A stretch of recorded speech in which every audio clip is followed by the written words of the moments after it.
students, welcome to your chemistry classroom, my YouTube channel Learn Chemi. Okay, आज हम जिस periodic property के बारे में डिस्कस करेंगे, बात करेंगे, that is electronegativity. Right, electronegativity. Many students always mash up it with electron gain enthalpy. पहले इसकी बात करते हैं, उसके बाद हम दोनों के डिफरेंसेस के बारे में भी बात करेंगे, so that you people may understand the proper difference between them. Okay. Now, what is electronegativity? It is the relative electron attracting tendency of its atom for a shared pair of electrons in a chemical bond. Means tendency to attract shared pair or bonded pair towards itself in a chemical bond. Okay. देखिए बेटा, ये है दो hydrogen की atoms, right. ये है दो chlorine की एटम्स. आपको पता है सिंगल बॉन्ड से जुड़ी हुई हैं. मीन्स इधर एक इलेक्ट्रॉन हाइड्रोजन ने शेयर किया, दूसरा इलेक्ट्रॉन दूसरी हाइड्रोजन ने शेयर किया. तो देखिए ये बॉन्ड मैंने ऐसे शो किया, तो जितनी दूरी पे ये हाइड्रोजन प्रेजेंट है उतने ही डिस्टेंस के ऊपर ये हाइड्रोजन प्रेजेंट है. मींस यहां पे दोनों इलेक्ट्रॉन दोनों हाइड्रोजन से बराबर दूरी पे प्रेजेंट है, राइट. अगर मैं इसको ऐसे रिप्रेजेंट करूं तो मैं इसको ऐसे करूंगी, बराबर की दूरी. सिमिलरली इन दोनों के इलेक्ट्रॉन भी बराबर डिस्टेंस पे हैं. जितना इसका इलेक्ट्रॉन दूर उतना ही उसका इलेक्ट्रॉन दूर. तो चलिए मैं इसको अगर शेयर करूं यहां पे तो मैं इसको ऐसे लिखूंगी. ओके. जब दोनों बॉन्डेड एटम्स सेम होती हैं, there is no electronegativity difference. तो इनके बीच का जो बॉन्डेड पेयर है वो किसी की तरफ भी शिफ्ट नहीं होगा, राइट. इलेक्ट्रोनेगेटिविटी क्या रोल प्ले करती है? जब कोई हेट्रोजीनियस कंपाउंड है, अब मैं दोनों को मिक्स करने लगी, मिक्स करके मेरे पास क्या बनेगा? HCl. और अब क्या होगा? अब एक इलेक्ट्रॉन इसने शेयर किया था, देखो ये हाइड्रोजन का इलेक्ट्रॉन और ये रहा क्लोरीन का इलेक्ट्रॉन. आप 10th में करते हो ना, क्लोरीन के 7 इलेक्ट्रॉन मैंने अलग शो किए, हाइड्रोजन का 1 इलेक्ट्रॉन मैंने डॉट से शेयर किया. ये ऐसे शेयर कर लेता है और ये ऐसे शेयर कर लेता है. कॉमन एरिया में सिंगल बॉन्ड आया, राइट. तो ये हाइड्रोजन और क्लोरीन के बीच में बॉन्ड बना, सिंगल बॉन्ड. लेकिन अब ये इसकी तरह बराबर डिस्टेंस पे नहीं होगा. ये दोनों बॉन्डेड इलेक्ट्रॉन जो है दे आर नियर टू, किसके नजदीक है? क्लोरीन के नजदीक. मतलब इसको अगर मुझे शेयर यहां शो करना हो तो मैं ऐसे लिखूंगी, ये दोनों इलेक्ट्रॉन क्लोरीन के ज्यादा नजदीक हैं. तो हाइड्रोजन से दूर चले गए ना, तो it will acquire partial negative charge, और इससे इलेक्ट्रॉन दूर गया, it will acquire partial positive charge. तो जिसकी इलेक्ट्रोनेगेटिविटी ज्यादा है वो इलेक्ट्रॉन्स को अपनी तरफ अट्रैक्ट करके रखेगी. It is relative electron attracting tendency. Electron hydrogen भी अट्रैक्ट करता है, लेकिन हाइड्रोजन से ज्यादा इलेक्ट्रॉन अट्रैक्ट करने की टेंडेंसी किसकी है? क्लोरीन की, राइट. तो ये क्लोरीन की तरफ को शिफ्ट हो जाएगा. इलेक्ट्रोनेगेटिविटी की वजह से हमेशा पोलैरिटी आती है, बॉन्ड्स पोलर हो जाते हैं. नेक्स्ट चैप्टर के अंदर हम बहुत डिटेल में बात करने वाले हैं. यहां सिर्फ हमें कंसेप्ट देखना है, व्हाट इज इलेक्ट्रोनेगेटिविटी. तो it is just relative electron attracting tendency of its atom for a shared pair of electrons in a chemical bond. ठीक, कि केमिकल बॉन्ड के अंदर अपनी तरफ इलेक्ट्रॉन्स को अट्रैक्ट करके रखने की tendency, that is called electronegativity. Electron shift नहीं हुआ है, कंप्लीटली ट्रांसफर नहीं हुआ है, it is only partial charge. ठीक है, तो ये थी इलेक्ट्रोनेगेटिविटी. ओके. अब किस किस फैक्टर पे डिपेंड करती है? Right, size of atom.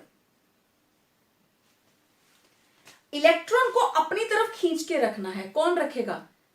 अब इलेक्ट्रॉन एफिनिटी से पहले वाला स्टेप है ये. इलेक्ट्रॉन एफिनिटी में तो इलेक्ट्रॉन गेन कर लिया, लेकिन यहां पे इलेक्ट्रॉन गेन नहीं किया है, अपनी तरफ खींच के रखना है। तो smaller size more will B nuclear charge, therefore more will be hold of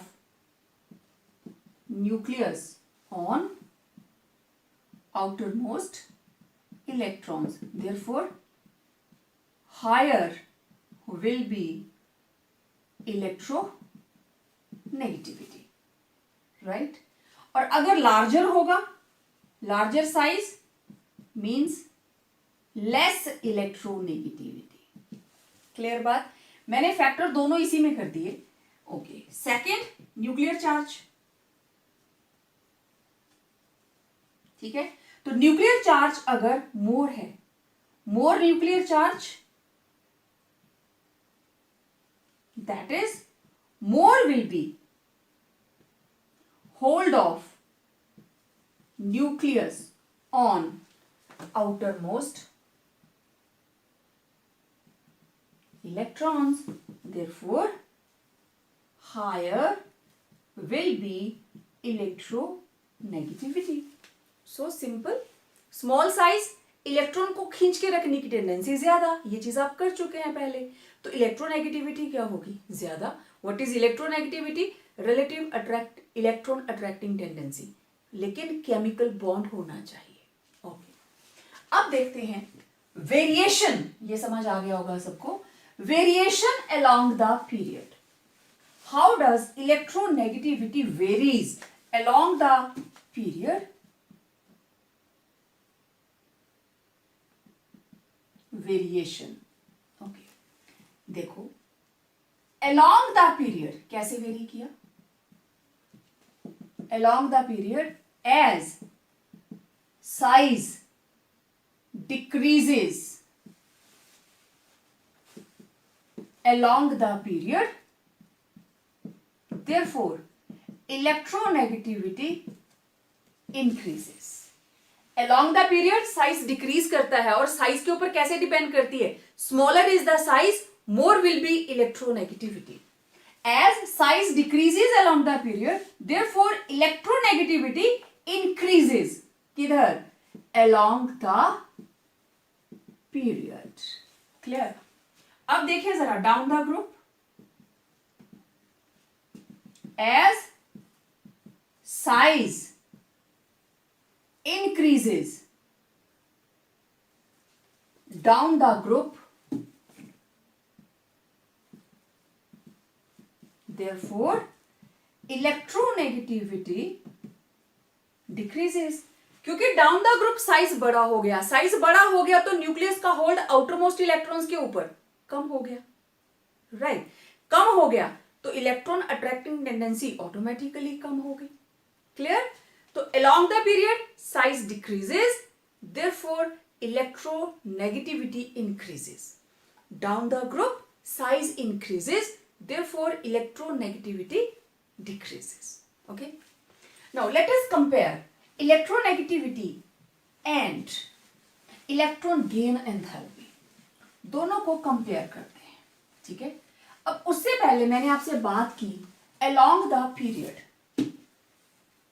Let it be lithium, beryllium, boron, carbon, nitrogen, oxygen, fluorine. Noble gases की इलेक्ट्रॉन अट्रैक्टिंग टेंडेंसी जो बिल्कुल भी नहीं है। अब देखिए value of electronegativity. Lithium is 1, beryllium is 1.5, boron is 2, carbon is 2.5, nitrogen is 3, this is 3.5 and fluorine is 4। और आपको पता है फ्लोरीन से नीचे को जाते हुए साइज इंक्रीजेस, इधर से ये सेकेंड पीरियड है, इधर से इधर को जाते हुए साइज डिक्रीजेस। तो पीरियोडिक टेबल के अंदर अलोंग द पीरियड जब हम मूव कर रहे हैं तो फ्लोरीन का साइज स्मॉलेस्ट। और आपका 1 नंबर का question, most electronegative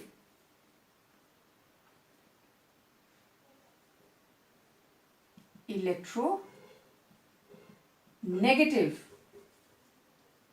element of the periodic table. Most electronegative element of the periodic table. This is fluorine. ध्यान से सुनना इस बात को. Electronegative element, most electronegative element of the periodic table is fluorine. उसके बाद नंबर आता है ऑक्सीजन का और उसके बाद नंबर आता है नाइट्रोजन का. फॉर्म ऐसे याद रखना. ये था most electronegative element. Okay, now second 1 mark question. The element having highest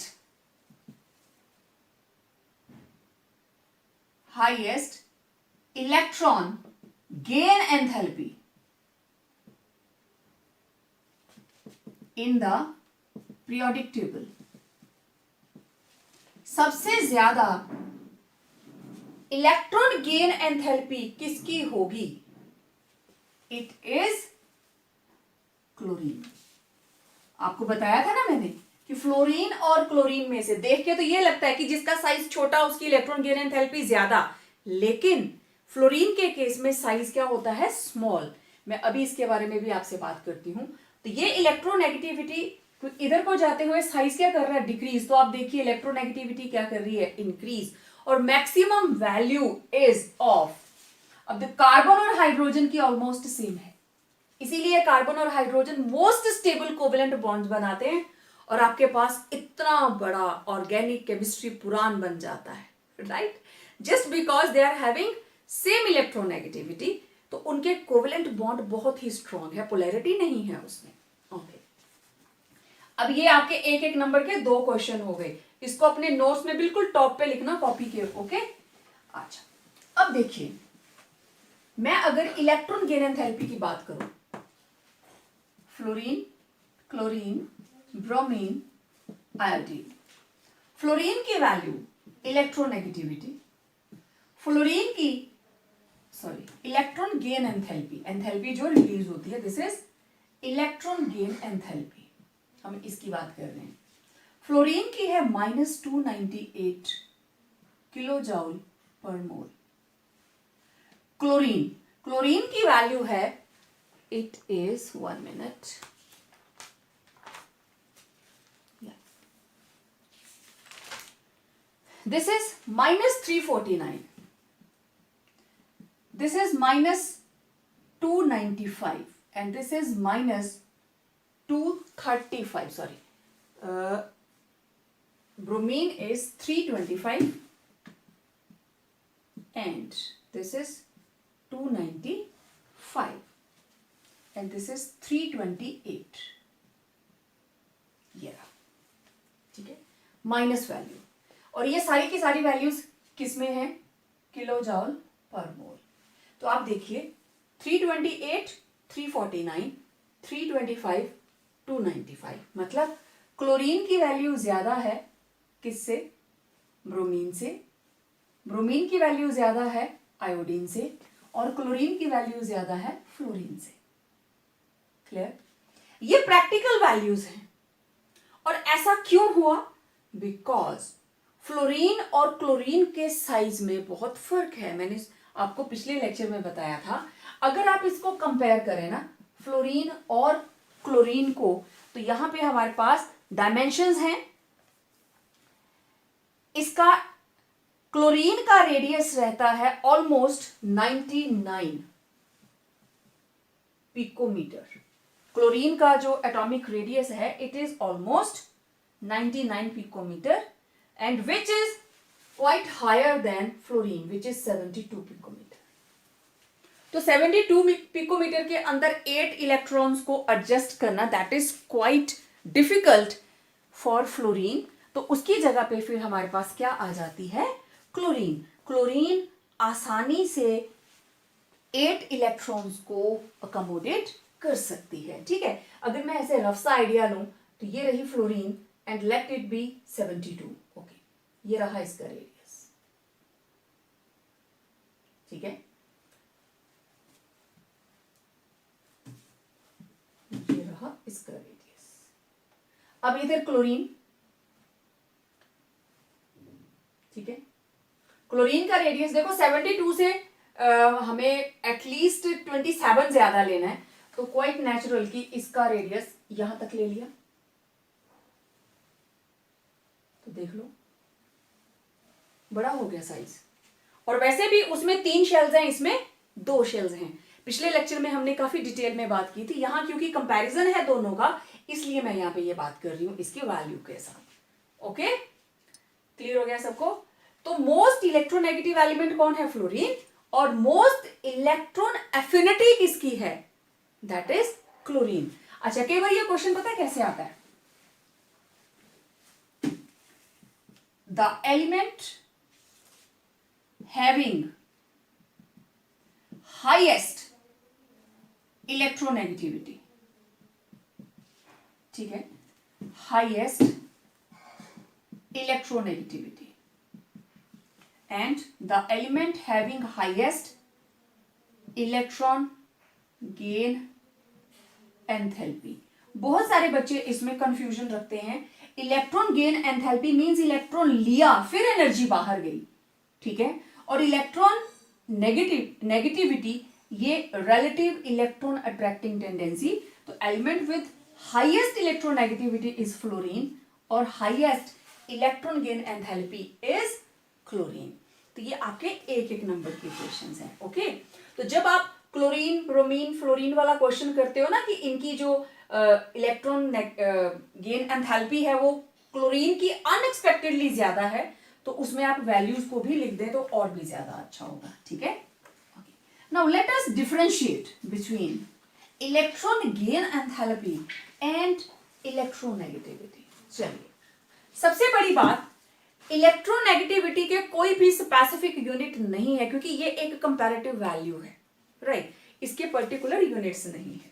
तो let us find out differences between electron gain enthalpy and electronegativity. तो हम एक तरफ लिख लेते हैं इलेक्ट्रॉन गेन एंथैल्पी और दूसरी साइड में यहां पे लिखूंगी इलेक्ट्रोनेगेटिविटी, ठीक है। तो जैसा मैं हमेशा बोलती हूं, आपका फर्स्ट डिफरेंस जो है, it should always the definition. तो यहां पे आप लिखोगे फर्स्ट पॉइंट इनकी डेफिनेशन, इसकी भी लिखोगे और इसकी भी लिखोगे, राइट, ओके। अब देखिए, इलेक्ट्रॉन गेन एंथैल्पी, इलेक्ट्रोनेगेटिविटी में क्या होना चाहिए? Bonded atom. लेकिन इलेक्ट्रॉन गेन एंथैल्पी में क्या होना चाहिए? आइसोलेटेड एटम होती है, right. It is the tendency of an atom to attract an outside electron, ठीक है, and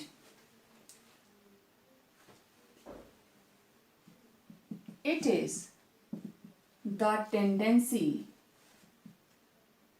to attract shared electron. सबको क्लियर हो रही है बात? इलेक्ट्रॉन गेन एंथैल्पी में एक एटम हमारे पास है, मैं एटम ले लेती हूं, लेट इट बी फ्लोरीन। एक बाहर से इलेक्ट्रॉन आया, आउटसाइड इलेक्ट्रॉन, बाहर से इलेक्ट्रॉन आया और उसको अट्रैक्ट करने की टेंडेंसी, उसको अट्रैक्ट करके एफ नेगेटिव बनना और उसमें से एनर्जी बाहर निकालना, दिस इज आउटसाइड इलेक्ट्रॉन। लेकिन यहां पे क्या है? हाइड्रोजन और क्लोरीन, इलेक्ट्रॉन क्लोरीन के नजदीक है, तो this is tendency to attract the shared electron, right. ये आउटसाइड इलेक्ट्रॉन और ये क्या रहता है? Shared electron. Let us see one more. Now it is the absolute, it is the absolute electron attracting tendency. Absolute का मतलब अगर fluorine की इलेक्ट्रॉन गेन एंथैल्पी लिखनी है, electron gain enthalpy of fluorine it is -298 kilo joule पर मोल, right. अगर मुझे लिखनी है क्लोरीन की, ठीक है, ये फ्लोरीन की है, अगर मुझे लिखनी है क्लोरीन की,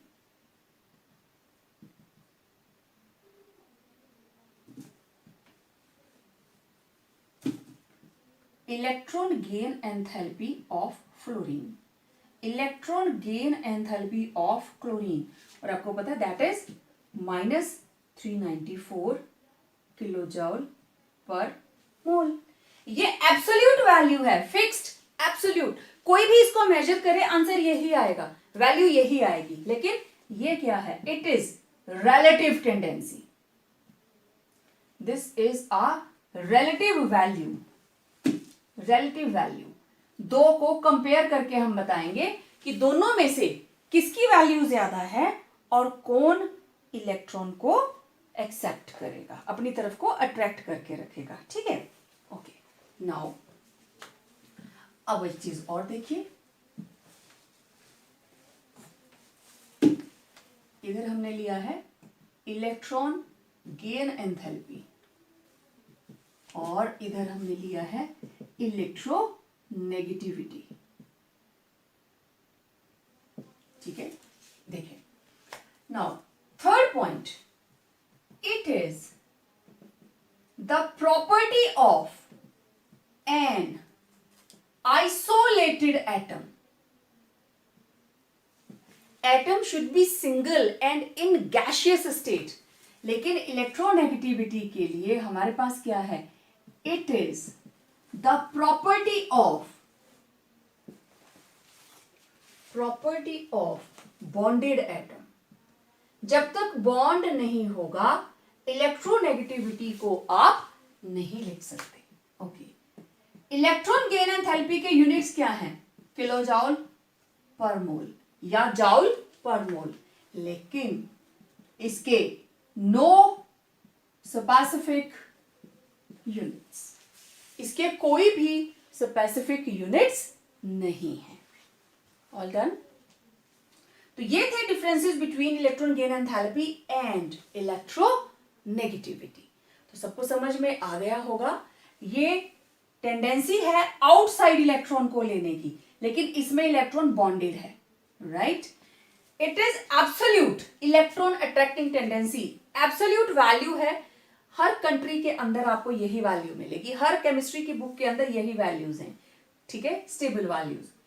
फिर it is the property of an isolated atom, आप डेफिनेशन में ही लिखते हो energy release, amount of energy release when an electron is added to an isolated gaseous atom, और उसमें बॉन्डेड हैं, right.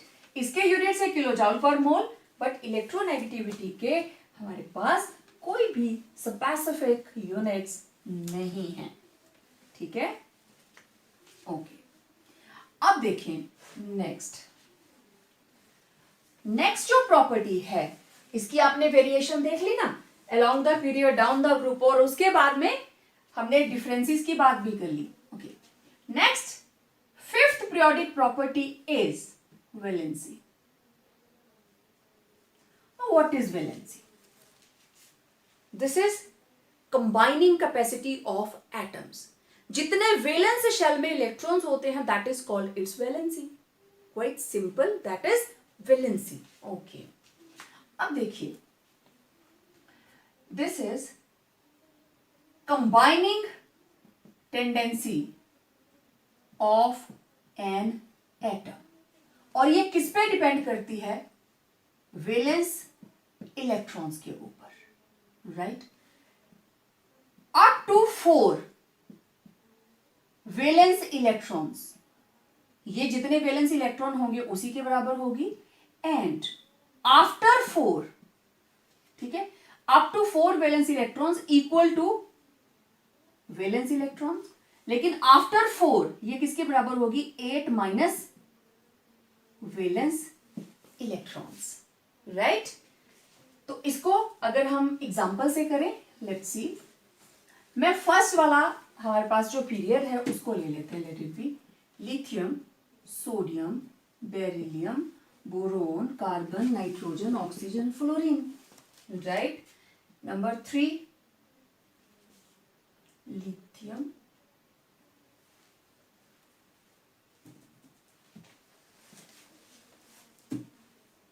Lithium, beryllium, boron, carbon, nitrogen, oxygen, fluorine.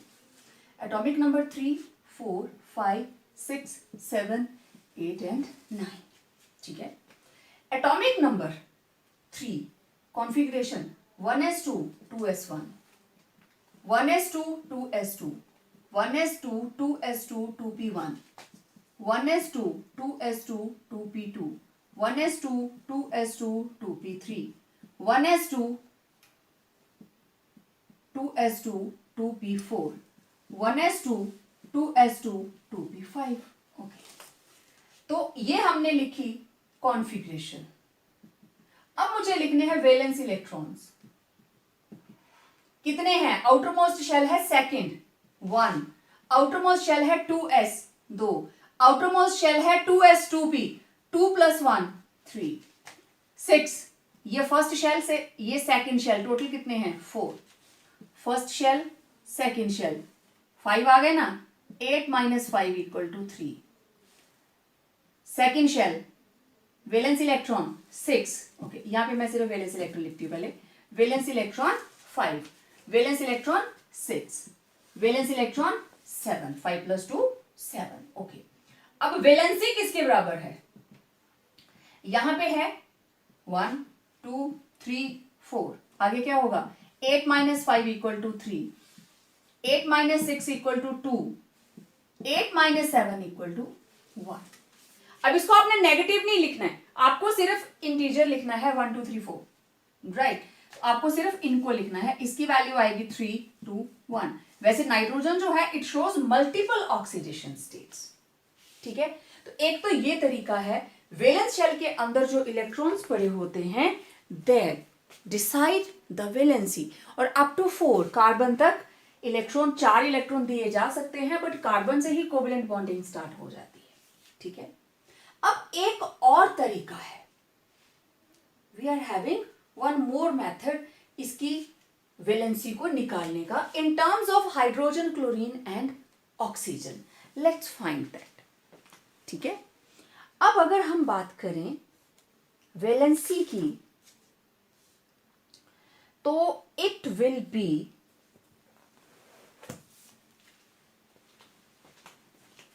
मैं इसकी डेफिनेशन लिखती हूं पहले।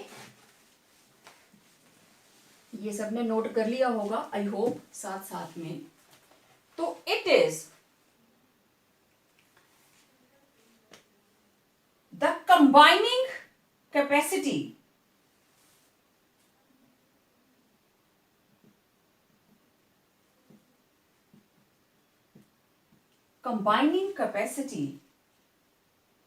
may be defined, the combining capacity is equal to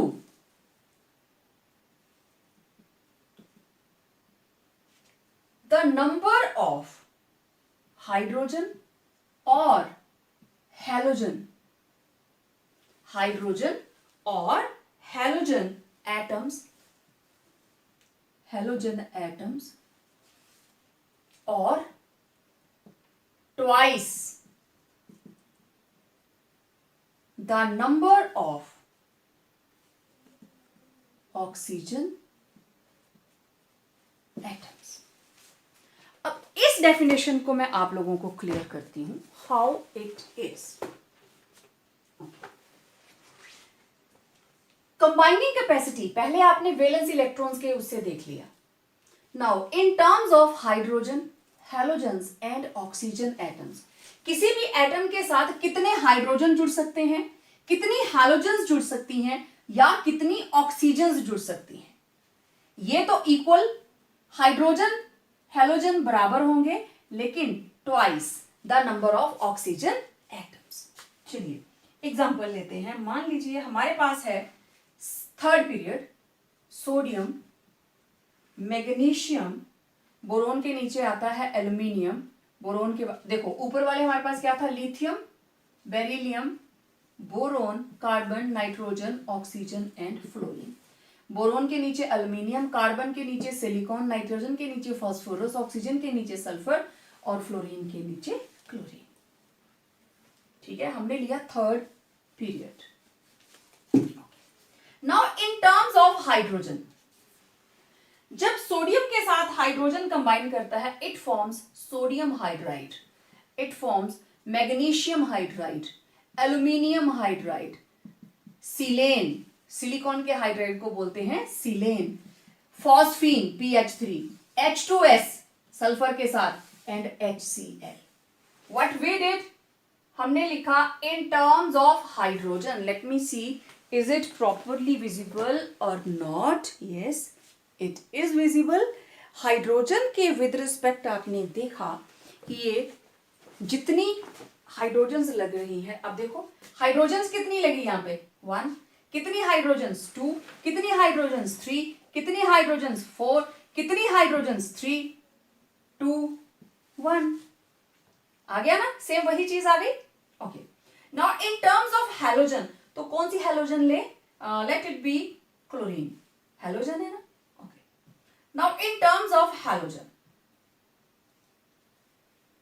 तो देखें सोडियम और क्लोरीन आपस में जुड़ते हैं तो NaCl, magnesium chloride, aluminium chloride, silicon tetrachloride, PCl3, HCl2 and Cl2। ठीक है, अब देखो कितने क्लोरीन्स लगे 1 2 3 4 3 2 1। 2 क्लोरीन है ना यहाँ पे, एक क्लोरीन तो है ही है, दूसरी क्लोरीन इसके साथ जुड़ी तो एक ही आई। Now in terms of oxygen, sodium के साथ जब ऑक्सीजन कंबाइन करता है it forms sodium oxide and that is Na2O, NgO, Al2O3, aluminium oxide. Silica के साथ कंबाइन करता है तो it is SiO2, it is P2O5, phosphorus it combines P2O5 and SO3, sulfur SO3, and in case of chlorine it is Cl2O7। ठीक है, chlorine के साथ combine करके ये बनाता है Cl2O7। ओके, अब देखो 2 सोडियम के साथ एक ऑक्सीजन, एक ऑक्सीजन इसको डबल कर दीजिए तो 2 सोडियम के साथ कितनी, क्योंकि ऑक्सीजन को हमने क्या करना है ट्वाइस, तो 2 सोडियम के साथ एक ऑक्सीजन तो डबल करो कितनी होगी 2 ऑक्सीजन, तो पर सोडियम कितनी आई 1। एक ऑक्सीजन, मैग्नीशियम एक ही है, कितनी हो गई 2, यहां पे कितनी हो गई 3, 2 है ना, ये देखो डबल है ना, 3 की कितनी हुई 6, तो पर एल्यूमिनियम कितनी आई 3, SiO2 2 है ना, डबल कर दीजिए 4। अब देखिए यहां पे कितनी आई 5 2 जा 10, 10 कितनी है 2 के लिए, तो 1 के लिए कितनी आई 5। SO3 डबल कीजिए कितना आया 6, एक ही सल्फर है 6, Cl2O7 14 हो गया, पर क्लोरीन 7। अब देखो इनकी वैलेंस शेल के अंदर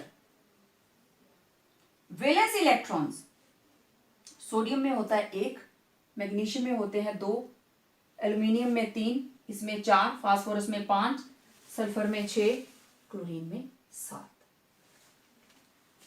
राइट, तो इस तरीके से हमारे पास अगर आप बात करते हैं with respect to hydrogen, halogens और ऑक्सीजन, तो वैलेंसी वही आ रही है, या तो 8 माइनस करके वैलेंस इलेक्ट्रॉन्स, या फिर मल्टीपल बॉन्ड बन रहा है तो जितने वैलेंस शेल में इलेक्ट्रॉन है उतनी ही उसकी वैलेंसी होगी।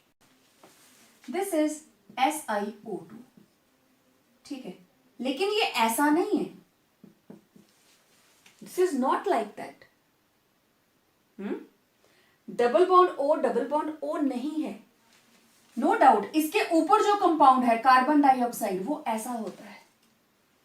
It is a network of 3 dimensional arrangement. कैसे? सिलिकॉन ऑक्सीजन सिलिकॉन ऑक्सीजन, ठीक है। इधर oxygen silicon oxygen silicon oxygen, और इधर भी क्या आ गई? ऑक्सीजन। ऐसे तो एक सिलिकॉन, यहां पे भी ऑक्सीजन होगी, यहां पे भी। एक सिलिकॉन 4 ऑक्सीजन के साथ कंबाइन कर सकता है। इट कैन फॉर्म 4 बॉन्ड्स, क्योंकि उसकी वैलेंसी कितनी है? 4। यहां पे देखो P2O5, फास्फोरस 5 बॉन्ड बना सकता है, ठीक है। P2O5 हमारे पास वैलेंसीज आ जाती हैं। आप आराम से इस डेफिनेशन को फॉलो करते हुए वैलेंसीज को लिख सकते हैं, ठीक है। अब वैलेंसी भी हो गया, इलेक्ट्रोनेगेटिविटी भी हो गया। Now we are left with only a small topic and that is what is diagonal relationship. Let's find that.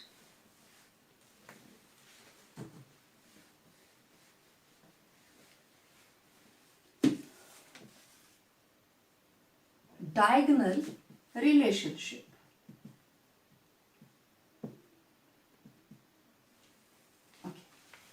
देखिए, कोई भी पीरियोडिक प्रॉपर्टी, सबसे पहले हमने किया एटॉमिक साइज। क्या हो रहा था? along the period decreases, down the group increases। याद है सबको? एटॉमिक साइज के बाद हमने करा आयोनाइजेशन एंथैल्पी। अब मैं शॉर्ट में लिखूंगी, it was the first and second. Ionisation enthalpy, क्योंकि साइज डिक्रीज कर रहा है तो न्यूक्लियस का होल्ड ज्यादा हो जाएगा। Along the period ionisation enthalpy increase करती है ड्यू टू स्मॉल साइज, और डाउन द ग्रुप क्या करती है? वो डिक्रीज, क्योंकि नीचे जाते हुए साइज इंक्रीज कर रहा है। साइज इंक्रीज करेगा तो न्यूक्लियस और आउटर मोस्ट इलेक्ट्रॉन्स के बीच का गैप बढ़ जाता है। ओके, 2 हो गई।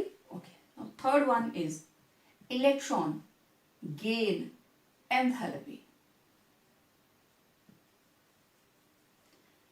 ठीक, small size more electron gain enthalpy, तो along the period increases, down the group decreases। Fourth property, electronegativity। Size decreases तो electronegativity increases, और इधर को क्या करेगी? Size increase तो electronegativity decreases। और वैलेंसी को मैं यहां नहीं लिखूंगी, क्योंकि valency along the period mid तक बढ़ती है और उसके बाद में घटती है, उसका ट्रेंड बिल्कुल डिफरेंट है। अब कोई भी प्रॉपर्टी जो इधर को डिक्रीज और इधर को इंक्रीज, हर प्रॉपर्टी क्या कर रही है? ऑपोजिट इंपैक्ट बता रही है। लेकिन अगर हम डायगोनली मूव करें तो दोनों ही इफेक्ट क्या हो जाते हैं? न्यूट्रलाइज। उधर बढ़ रही है, इधर घट रही है, कोई भी वैल्यू, तो अलोंग द डायगोनल जब हम मूव करते हैं then what happens? Value becomes almost same. अब यही कंसेप्ट जो हमारे पास है डायगोनल रिलेशनशिप का, नाउ सी, मैक्सिमम हमारे पास first 3 elements of second period. Okay, तो देखिए मैं बात कर रही थी डायगोनल रिलेशनशिप के बारे में, तो I told you that first 3 members, this is lithium, beryllium and boron of second period, they are present in second period, show diagonal relationship। तो आपको लेना पड़ेगा second period and third period, right? तो lithium shows diagonal relationship with magnesium, beryllium shows with aluminium, and boron it shows diagonal relationship between silicon, right? तो any property जो along the period इधर को जाते हुए इंक्रीज करेगी, इधर को जाते हुए डिक्रीज करेगी, या मैं उल्टा ले लूं, इधर को जाते हुए डिक्रीज करेगी और इधर को जाते हुए इंक्रीज करेगी। यहां मैं ले रही हूं atomic size. Along the period decrease करता है, डाउन द ग्रुप इंक्रीज करता है। तो जब हम डायगनली मूव करेंगे तो वो वैल्यू इधर वाली वैल्यू और इधर वाली वैल्यू के बीच की वैल्यू आएगी। ठीक है, तो इतनी ज्यादा एक्सट्रीम्स नहीं आएंगी। तो डायगोनल रिलेशनशिप आता ही क्यों है? This is due to, reason क्या है इसका? Two opposing trends along the period and down the group. तो there is neutralization along the diagonal. अच्छा, मैंने यहां पे ना एटॉमिक साइज नोट किए हैं in picometers. Lithium 152, sodium 186, beryllium 112, down the group 160, 85, 143, 77, 118। Okay, now along the period देखिए 152, 112, 85, 77 और इधर को जाते हुए इंक्रीज कर रहे हैं। लेकिन जब हम डायगोनली मूव कर रहे हैं, देखिए इन दोनों का तो बहुत ही नजदीक है। ठीक, अब यहां पे गैप थोड़ा ज्यादा आ गया, लेकिन अगर आप 112 से 85, 112 से 160, तो इन दोनों के बीच में ये वैल्यू आ रही है। रीजन ये है कि यहां पे S और यहां से कौन सा ब्लॉक शुरू हो जाता है? P। बोरोन जो है it is present in P block, carbon is present in P block, right. तो ये दोनों ही S ब्लॉक में है। बीच में 10 ग्रुप्स का जो हमारे पास गैप आ जाता है, उस वजह से ये S और P ब्लॉक दोनों एक दूसरे से दूर दूर हैं। तो यहां से बोरोन सिलिकॉन के साथ डायगोनल रिलेशनशिप शो करेगा। ठीक है, तो आपको क्लियरली दिखाई दे रहा होगा। चाहे हम साइज की बात करें, अब साइज के बाद अगर हम आयनाइजेशन एंथैल्पी की बात करेंगे, it will also have same trend. अब इस डायगोनल रिलेशनशिप की वजह से होता क्या है, हम रिप्रेजेंटेटिव एलिमेंट्स के अंदर इसको पढ़ेंगे जब हम S और P ब्लॉक के बारे में बात करेंगे। लिथियम और मैग्नीशियम दोनों एक जैसे कंपाउंड्स बनाते हैं, एक जैसी केमिकल प्रॉपर्टीज शो करते हैं। उसी तरीके से बेरिलियम जो है ये बहुत सारी प्रॉपर्टीज एल्यूमिनियम के साथ मैच करता है। ऐसी प्रॉपर्टीज होंगी जो बोरोन और एल्यूमिनियम आपस में शेयर नहीं करते हैं। और similarly boron shows many similarities in chemical and physical properties with silicon, right. देखिए, बड़े टिपिकल से क्वेश्चंस आते हैं। First ionization enthalpy of magnesium is more than IE1, first ionization enthalpy of sodium, लेकिन second ionization enthalpy of sodium is more than second ionization enthalpy of magnesium. देखते हैं, इधर मैंने लिख लिया मैग्नीशियम और इधर मैंने लिख लिया सोडियम। मैग्नीशियम का एटॉमिक नंबर 12, सोडियम का 11। इसकी कॉन्फ़िगरेशन मैं आउटर मोस्ट लिखूंगी, that is 1s2, 2s2, 2p6, 3s2, यही आएगा। 3 शेल्स हैं इसमें, 6 + 4 10, 10 + 2 12। और इधर 1s2, 2s2, 2p6, 3s1, again 3 shells और s1 में है 1 इलेक्ट्रॉन, राइट। तो मैं मैग्नीशियम को ऐसे रिप्रेजेंट करूंगी, दिस इज 3s2, और सोडियम को मैं रिप्रेजेंट करूंगी 3s1, उसमें 1 ही इलेक्ट्रॉन है। दोनों में से सिमेट्रिकल, ठीक। मैग्नीशियम की कॉन्फ़िगरेशन आप देखिए, it is symmetrical, right. 3s भरा हुआ है और उसका 3s आधा है। This is more stable. More over magnesium जो है वो सोडियम के राइट साइड में प्रेजेंट है। मैंने यहां पे लेफ्ट में ही लिखा है क्योंकि क्वेश्चन में ऐसे लिखा हुआ है, ठीक है। तो magnesium is on right side of sodium and size decreases along the period.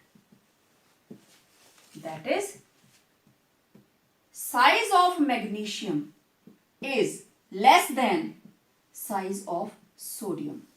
Therefore, IE1 of magnesium is less than IE1 of sodium.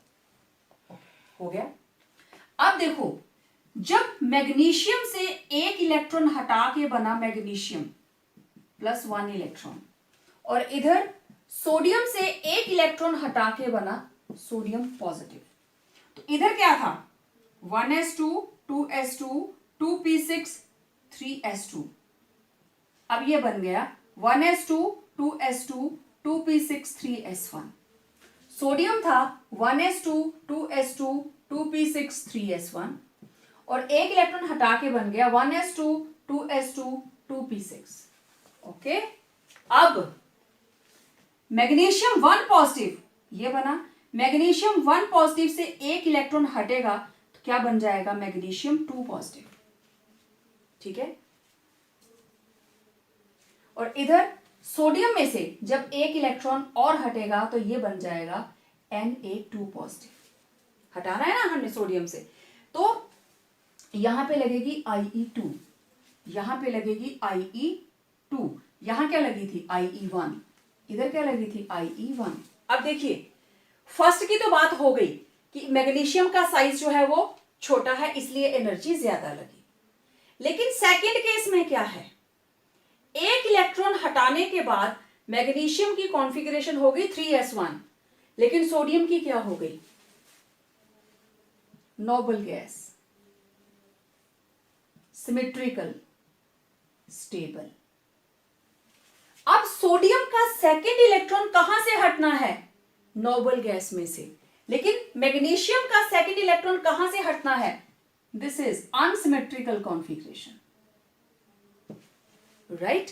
तो मैग्नीशियम जो है वो एक इलेक्ट्रॉन हटाएगा मैग्नीशियम 2 पॉजिटिव बनाने के लिए, भले ही बाद में वो बनेगा noble gas, Mg2 positive is Nobel gas configuration, लेकिन सोडियम का एक इलेक्ट्रॉन हटते ही वो बन जाती है नोबल गैस कॉन्फ़िगरेशन।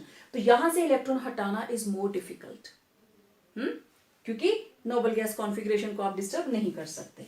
लेकिन अगर सेकेंड आयनाइजेशन एंथैल्पी मैग्नीशियम की IE1, मैग्नीशियम की IE2, एनर्जी लगेगी क्योंकि सेकेंड आयनाइजेशन एंथैल्पी हमेशा ज्यादा होती है। Even then magnesium exist as an because after the loss of 2 electrons, जब मैग्नीशियम 2 इलेक्ट्रॉन लूज कर देता है, what happens, it forms noble gas configuration.